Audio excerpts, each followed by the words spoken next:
The time in the United States where slavery existed was a very sad and depressing time.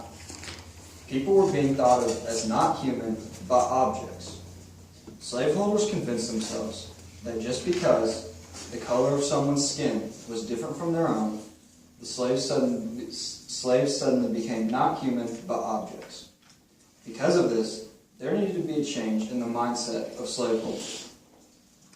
It is in no way, even remotely, okay to own, sell, or treat people the way that slaves had been treated.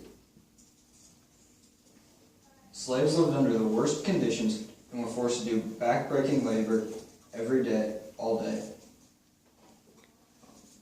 No one should ever be forced to live under such circumstances, and since there was, it needed to be changed. This would prove to be very difficult, however, due to the fact that the Southern slaves' economy was based on agriculture, and depended on the slaves in order to plant, maintain, harvest, and process the crops. Since the South was so dependent on the use of slaves, the emancipation of the slaves crippled the South's economy. This was totally predicted.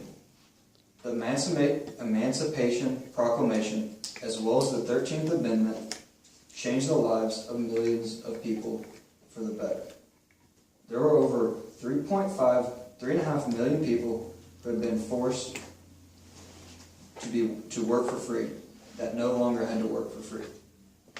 A little known fact about the South is that after the Civil War ended and the slaves were supposed to be free, Southern states passed black codes. Black codes were racist laws that were designed to force African Americans to work for very little or even no pay. This simply created slavery in a new way that was unknown to most Americans. In order for true equality to happen, people, particularly slaveholders, needed to change the way they thought and viewed African Americans. Instead of viewing them as property or animals, they needed to be looked at and valued as people. Even today, there are people who do not believe that everyone is equal, and this is oftentimes based off the color of their skin. This never has been and never will be right. However, this country has made great leaps and bounds in equality.